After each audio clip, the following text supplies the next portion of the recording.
Police प्रक्रिया के दौर से यहाँ पर शिकायतकर्ता को गुजरना पड़ रहा है। एसडीओपी वारा senior sub divisional officer police हमारे बीच में है अभिषेक चौधरी जी। चौधरी जी बताएंगे कौन सा संगीन मामला आपके इस संज्ञान में लाया गया है? जी हाँ, दिनांक 9 मार्च 2025 को थाना वारा सिवनी में रंजीता मेश्राम जो वार्ड नंबर 4 की निवासी हैं, उनके द्वारा थाने आकर एक आवेदन पत्र प्रस्तुत किया गया।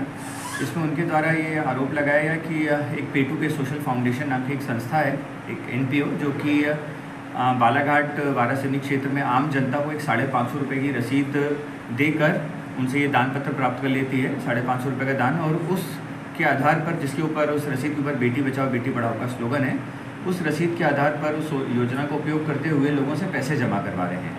ये पैसा वो अपने निजी खातों में जमा करवा रहे हैं और एक बार जमा करवाने के पश्चात जो है वो उनसे बोलते हैं कि आप इस संस्था के मेंबर बन गए तो और लोगों को जोड़िए। तो बेसिकली ये बालाघाट वारा सिवनी क्षेत्र की भोली भाली जनता को इस योजना के नाम से उसका दुरुपयोग करते हुए उनसे अपने खातों में पैसा जमा करवाकर चेन स्कीम या मल्टी लेवल मार्केटिंग का जैसा फ्रॉड कर रहे थे। इस शिकायत पे तत्काल गंभीर शिकायत थी, तत्काल वरिष्ठ अधिकारियों को सूचित किया गया। श्रीमान पुलिस अधीक्षक महोदय और अतिरिक्त पुलिस अधीक्षक महोदय के निर्देशानुसार थाना वारा सिवनी में अपराध क्रमांक 77/25 अंतर्गत धारा 318(4), 111(2) BNS और price sets and money circulation scheme act जो है 1978 का, उसके अंतर्गत सेक्शन 345 में मामला पंजीबद्ध किया गया है। सर अभी तक जो है लगभग 14,000, जो प्रथम दृष्टया हमको जानकारी है, लगभग 14,000 लोगों की रसीद काटी गई है एवं पूरे भारत में लगभग 90,000 इन्होंने ऐसे सदस्य बनाए। सर इस बात पर अभी 4 नामजद आरोपी हैं, 5 नामजद आरोपी हैं, जिसमें से 4 आरोपी भी हमने गिरफ्तार कर लिए हैं। चारों को माननीय न्यायालय प्रस्तुत किया जाएगा। विवेचना के अनुसार जो साक्ष्य आएंगे उस आधार पर। एसडीओपी साहब, क्या यह NGO रजिस्टर्ड है क्या किसी फर्म सोसाइटी से या ट्रस्ट से? अभी विवेचना में जो आया है वो NGO NPO रजिस्टर्ड है, लेकिन ये दान स्वीकार करने की पात्रता रखता है या नहीं रखता है।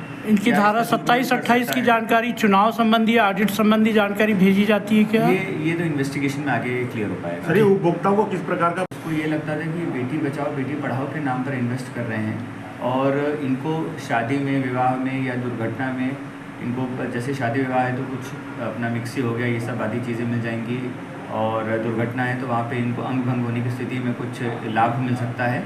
लेकिन इस लाभ के बदले जो है, इस लाभ का उनको वादा करके इनको स्कीम का मेंबर बनाया जा रहा था और मेंबर बना के फिर अन्य लोगों को जोड़ने के लिए प्रोत्साहित किया जाता है। मैंने आपको बताया लगभग 14,000 लोगों के भीतर जानकारी। क्या नाम लिखते हैं आप? रंजीता मिश्रा। कहाँ के रहने वाले आप? वारा सिवनी। आपने एक थाने में शिकायत की थी, किसी विषय में, क्या मामले में शिकायत की थी? ये हम लोग काम कर रहे थे बेटी बचाओ बेटी पढ़ाओ के माध्यम से, तो हमको कुछ ऐसा गलत सा डाउट हुआ, तो इस वजह से हम लोगों ने शिकायत की। पहले उसके बारे में जाने, फिर हमको लगा कि नहीं गलत हो रहा है, तो हम लोग थाने। आप किसी के माध्यम से जुड़े थे? हाँ, हमारे सीनियर है ना। कितने लोगों को अभी तक सदस्य बना दिया? हमारे नीचे तो 25 से 30 लोग हैं मेरे नीचे, लेकिन सीनियर लोग काफ़ी ऊंची सीढ़ी चढ़ चुके हैं। फुलमारी मैडम, ये बताएंगे कब से संस्था संचालित हो रही है? सर यहाँ तो 2-2.5 साल से काम शुरू है। अच्छा। इसमें लिंक सिस्टम भी है क्या? हाँ, चैनल सिस्टम है ना। अच्छा, आप उपभोक्ताओं को किया जाएगा एवं आवश्यकता उन पर किया। इसमें क्या चीट फंड एक्ट भी लगाया गया चौधरी साहब? जी हाँ, मैंने आपको बताया chit fund, price sets and money circulation act scheme band जो है उसको लगाया। इतने सारे सदस्य, इसमें किसकी टीम का सहयोग आपके सहयोगियों को मिला देशभक्ति जन सुरक्षा से? जी हमारे पास जो शिकायतकर्ता थे उनसे हमने पूरी पूछताछ करी। उसके पश्चात जब उनके हम आवेदन से संतुष्ट हुए, इनमें हमने जिन 4 आरोपियों को गिरफ्तार किया, उनसे विवेचना में हमको फिलहाल इतने साक्ष्य उपस्थित हो गए कि उनको हम गिरफ्तार कर लिया है। हमारे शंकर परियार और हरीश मेश्राम, शंकर परियार बालाघाट के निवासी हैं, हरीश मेश्राम वारा सिवनी के हैं। अदर राज्यों से भी इंटरनेट पर जुड़ा हुआ? इनका मुख्य जो कार्यालय है वो जयपुर में स्थित है और इनके जो CMD हैं प्रभुदयाल शर्मा, उसमें और उनकी टीम के अतिरिक्त अन्य लोगों पर भी कार्रवाई की जाएगी। 150 का दान राशि लेते थे और उनको जब उनके बच्चे की शादी होती थी बेटी की, तो उनको उनका उपहार दिया जाता था। उपहार में 1100 का भी चेक मिलता था और कुछ गिफ्ट आइटम भी मिलते थे। तो ऐसे कितने लोगों को बांट दिया अभी तक आपने? सर मेरे माध्यम से अभी कुछ भी नहीं गया है, बाकी दूसरे जो सीनियर है उनके माध्यम से गए। आपको लगा कि ये लोगों को लूटने और ठगने का काम कर रहे हैं, इसलिए आपने बीच में इनका साथ देना बंद कर दिया और इस मामले को उजागर किया? उम्र का कोई क्राइटेरिया था इसमें? नहीं सर, बच्चा तो ऐसा है, अगर से आज पैदा हुआ है तो उनका भी आप फॉर्म फिल कर सकते हैं, बस बेटी होना चाहिए था। लेकिन फिर इनाम आप 18 साल बाद ही देंगे? हाँ, जब उनकी शादी होगी तभी मिलेगा उनको। इन्होंने तो मामले वारासिवनी में आप लोग कितने लोगों को जोड़ चुके थे अभी तक? अभी तो अदर लोगों ने काफ़ी लोगों को जोड़ा है, मेरे माध्यम से 25 से 30 लोग जुड़े हुए हैं। तो आपको समय रहते पता चल जाए कि ये संस्था ऐसा जनहित का काम नहीं कर रही है? हाँ सर, लांजी वाला जो मामला आया था, लांजी वाले मामले से हम थोड़ा सा सतर्क हो गए। डबल मनी वाले से? नहीं सर, लांजी वाले में इसी मामले को लेके आया था। जी जी। तो हम लोगों ने बात की है महिपाल सर, कैलाश सर से, ग्रुप में भी बात हुई, तो फिर उसके बाद में हमको संतुष्टप्रद जवाब नहीं मिला। इस वजह से फिर हम लोगों ने अपने तरीके से यहाँ के लोग जो जुड़े हुए हैं उनसे बातचीत की है, और फिर उसके बाद में हम लोग फाइनल डिसीजन लिया कि नहीं, हमें काम भी नहीं करना है, और लोगों जो भ्रमित हो रहे हैं तो उनको भी इन चीज़ों से बचाना है। सही रास्ता दिखाना है। जी, थैंक यू।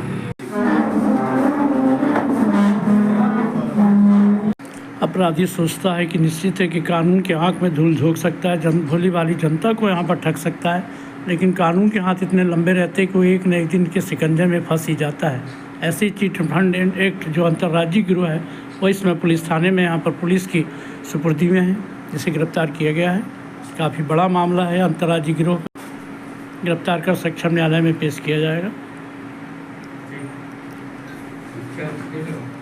थाना वारासिवनी की पुलिस की कार्रवाई पर नजर डालें।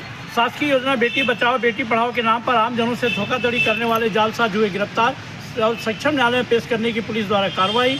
आरोपी अन्य लोगों को चैन से जोड़ने पर इनाम में 1 करोड़ रुपए मैच्योरिटी देने का देते थे झांसा। इस अपराध पर किसी का ध्यान न जाए इसलिए निचले आय वर्ग को लालच देकर निशाना बनाते थे और उनसे मात्र 550 रुपये अकाउंट में जमा कराते थे। अभी तक 93,000 लोगों ने 5 करोड़ 11,50,000 रुपये की धोखाधड़ी सामने पुलिस ने आई है। बेचना के संबंध में यहाँ पर अपराध एवं अपराधी जगत के समाचारों से रूबरू करा रहे थे एसडीओपी अभिषेक चौधरी जी। उनके द्वारा थाने आकर एक आवेदन पत्र प्रस्तुत किया गया।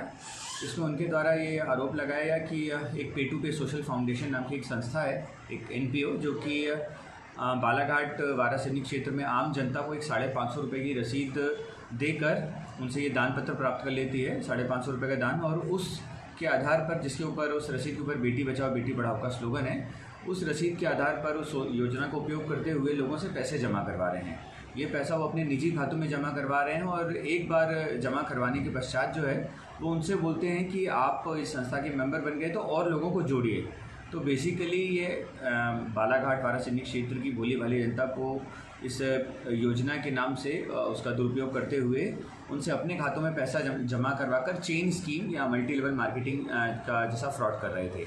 इस शिकायत पे तत्काल गंभीर शिकायत थी, तत्काल वरिष्ठ अधिकारियों को सूचित किया गया। श्रीमान पुलिस अधीक्षक महोदय और अतिरिक्त पुलिस अधीक्षक महोदय के निर्देशानुसार थाना वारासिवनी में अपराध क्रमांक 77/25 अंतर्गत धारा 318(4) 111(2) BNS और price chits and money circulation scheme act जो है 1978 का, उसके अंतर्गत सेक्शन 345 में यहाँ मामला पंजीबद्ध किया गया है। सर, अभी तक इन लोगों ने कितने लोगों की रसीद काट चुके हैं अभी तक? ये इसमें बालाघाट क्षेत्र में जो है लगभग 14,000, जो प्रथम दृष्टया हमको जानकारी है, लगभग 14,000 लोगों की रसीद काटी गई है एवं पूरे भारत में लगभग 90,000 इन्होंने ऐसे सदस्य बनाए। सर, इसमें जो नेटवर्किंग की आप बात कर रहे हैं तो उसमें जो नेटवर्क में जो काम करने वाले लोग हैं कंपनी को छोड़कर, क्या उनको भी सहारोपी बनाएंगे कि उनके माध्यम से भी पैसा जो कलेक्ट किया गया? इसमें शिकायत के आधार पर अभी 4 नामजद आरोपी हैं, 5 नामजद आरोपी हैं, जिसमें से 4 आरोपी भी हमने गिरफ्तार कर लिए हैं। चारों को माननीय न्यायालय प्रस्तुत किया जाएगा और विवेचना के अनुसार जो साक्ष्य आएंगे उस आधार पर। एसडीओपी साहब, क्या यह एनजीओ रजिस्टर्ड है क्या किसी फर्म सोसाइटी से या ट्रस्ट से? अभी विवेचना में जो आया है एनजीओ एनपीओ रजिस्टर्ड है, लेकिन ये दान स्वीकार करने की पात्रता रखता है या नहीं रखता है, इनकी धारा 27-28 की जानकारी चुनाव संबंधी ऑडिट संबंधी जानकारी भेजी जाती है क्या? ये तो इन्वेस्टिगेशन में आगे क्लियर हो पाएगा। सर, ये उपभोक्ताओं को किस प्रकार का प्रलोभन देकर रसीद करवानी चाहिए? आम जनता जो है उसको ये लगता था कि बेटी बचाओ बेटी पढ़ाओ के नाम पर इन्वेस्ट कर रहे हैं और इनको शादी में, विवाह में या दुर्घटना में इनको, जैसे शादी विवाह है तो कुछ अपना मिक्सी हो गया, ये सब आदि चीज़ें मिल जाएंगी, और दुर्घटना है तो वहाँ पे इनको अंग भंग होने की स्थिति में कुछ लाभ मिल सकता है। लेकिन इस लाभ के बदले जो है, इस लाभ का उनको वादा करके इनको स्कीम का मेंबर बनाया जा रहा था और मेंबर बना के फिर अन्य लोगों को जोड़ने के लिए प्रोत्साहित किया जा रहा था। बालाघाट वारासिवनी क्षेत्र में मैंने आपको बताया लगभग 14,000 लोगों की अभी तक जानकारी मिली है। तो सर अभी जिन लोगों को अपने गिरफ्तार किया है या उनको अपनी अभिरक्षा में लिया गया है, पूछताछ के बाद में और भी खुलासे होने की संभावना है? अभी तो उनको माननीय न्यायालय प्रस्तुत किया जाएगा एवं आवश्यकता होने पर PI इसमें क्या चीट फंड एक्ट भी लगाया गया चलता? जी हाँ, मैंने आपको बताया price restriction money circulation act scheme ban जो है उसको लगाया गया। इतने सारे सदस्य, इसमें किसकी टीम का सहयोग आपके सहयोगियों को मिला देशभक्ति जन सुरक्षा से? जी हमारे पास जो शिकायतकर्ता थे उनसे हमने पूरी पूछताछ करी। उसके पश्चात जब उनके हम आवेदन से संतुष्ट हुए, इनमें हमने जिन चारों आरोपियों को गिरफ्तार किया, उनसे विवेचना में हमको फिलहाल इतने साक्ष्य उपस्थित हो गए कि उनको हमने गिरफ्तार कर लिया। समाचार देख रहे थे अपराध एवं आपराधिक जगत के घटनाक्रमों को लेकर sub divisional officer police SDOP Varanasi press वार्ता के माध्यम से इनको यहाँ पर आरोप के संबंध में यहाँ पर खुलासा किया। आरोपियों को सक्षम न्यायालय में पेश करने की कार्रवाई की जा रही है। आरोपियों को यहाँ पर गंभीर अपराध में गिरफ्तार कर सक्षम न्यायालय व्यवहार न्यायालय वाराणसी में पेश करने की कार्रवाई पुलिस विभाग अभियोजन द्वारा की गई है।